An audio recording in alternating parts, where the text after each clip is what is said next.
Mag-resign ka na! Just look at their face. Diba tayo, cute pa rin tayo. A few moments later. Anak ka ng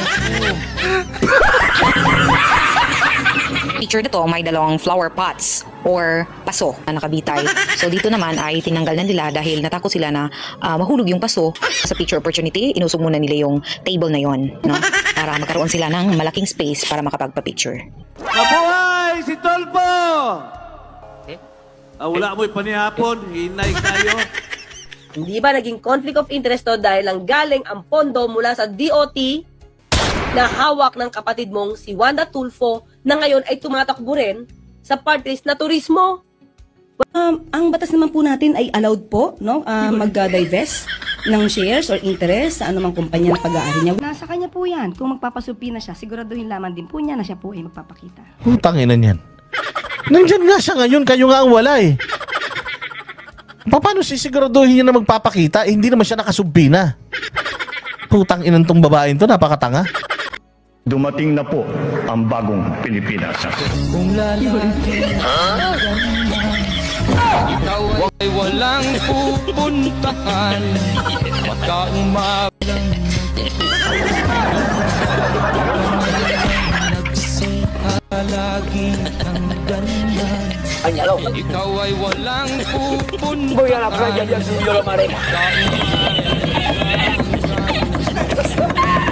What is your right to tell me I'm gago? Gago! That is part of my freedom of...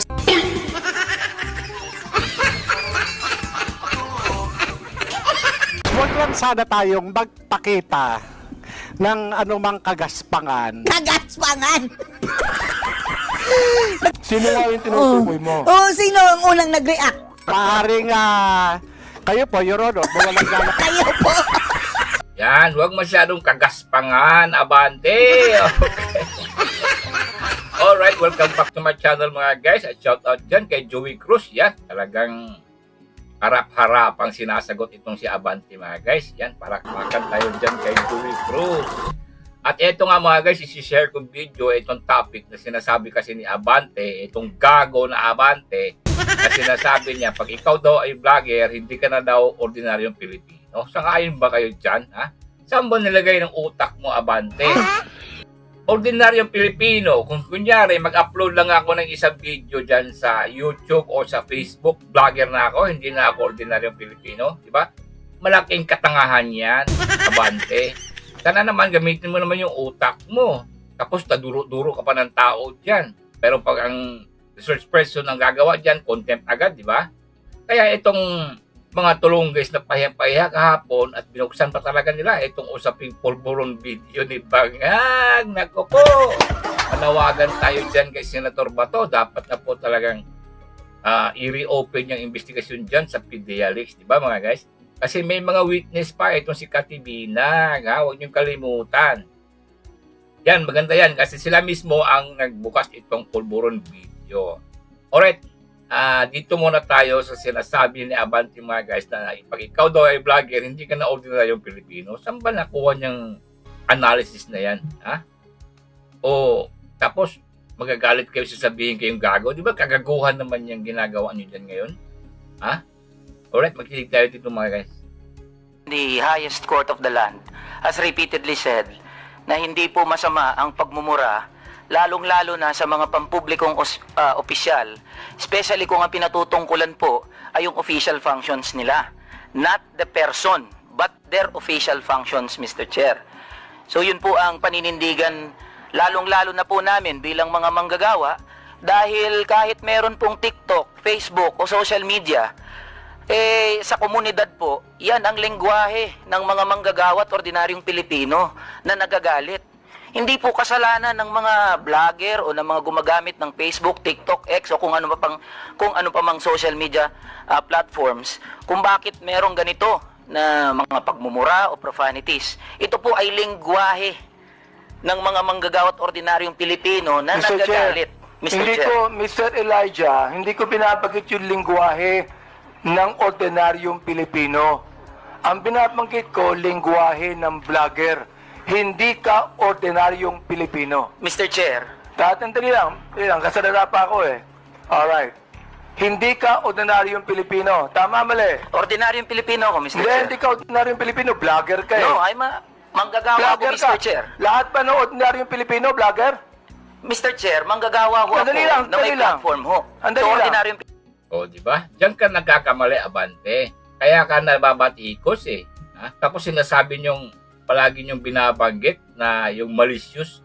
Ayo, hindi ba kayong malicious? Yung mga witnesses niyo, pawang hearsay, tapos maliciously nililink itong mga Duterte. Hindi ba yung malicious? Kayo mismo ang talagang kumukonsinti dyan sa pagiging malicious ng mga witness at saka yung narrative ninyo, malicious po. Talaga pong pinapalabas nyo na may kasalanan si Duterte, pinapalabas nyo na drug protector itong mga Duterte, di ba?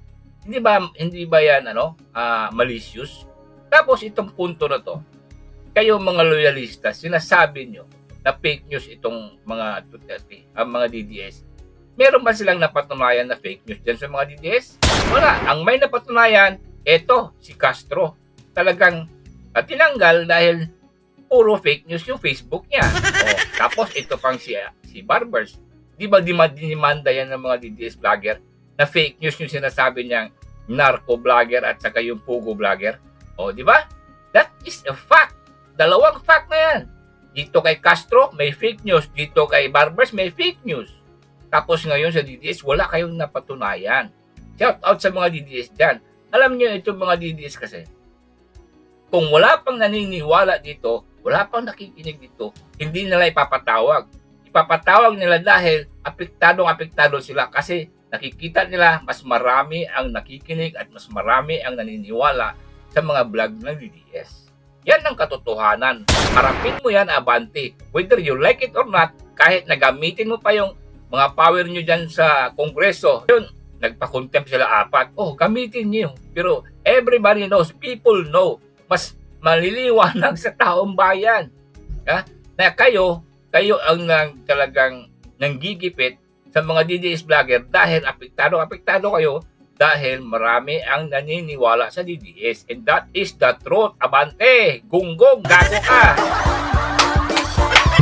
Yan. Diba? This is our right. Freedom of speech. Sinabi na nga ni Joey Cruz na pinanindigan ni Joey Cruz yung sinasabi niya gago. Ngayon, meron ka bang nagawa? Wala. Kung gusto mo magreklamo ka.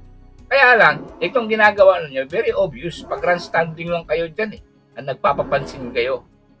Kasi, alam nyo na itong mga DDS vlogger, mas marami ang katotohanan na sinasabi at saka nabubuking kayo. Ngayon, andyan na sa harap ninyo. Andyan na sa harap niyo yung mga DDS vlogger. Prove them. Prove them na meron silang mga fake news. Di ba wala? Ito pang ex-NPA, ex-ABB, itong si Paduano mga guys, di ba? Yung mukha niya, hindi siya talaga nahiya. Wala ka namang binatbat yan sa mga DDS vlogger. Tawag kayo ng tawag. Tapos ngayon, andyan na yung mga DDS vlogger. Ano ba nagawa nyo? Wala naman kayo napatunayan eh. Hindi nyo mapipigilan. This is our right. This is freedom of speech. Protected kami dito sa batas. Kung gusto nyo, ayaw nyo bakit-bakikosin, umalis kayo dyan. Kasi alam namin, hindi po yan in aid of legislation. This is in aid of balat sibuyas. Diba? Dahil lang po nagagalit kayo, apektado kayo sa mga sinasabi ng vlogger dahil totoo. Gumaganting kayo ngayon. Diba? Hayagan po ito na gumaganti lang po kayo. Kaya hindi ko po masyadong binagbigyan ng pansin niyang kahapon na hearing. Kaya lang, itong sinasabi niya na pag ikaw daw ay vlogger, hindi ka na ordinaryong Pilipino. Saan ba nalagay yung utak mo, Abante? Baka naiwan sa bahay niyo. Kunin mo muna. Pati si Mimi. Ulat yan.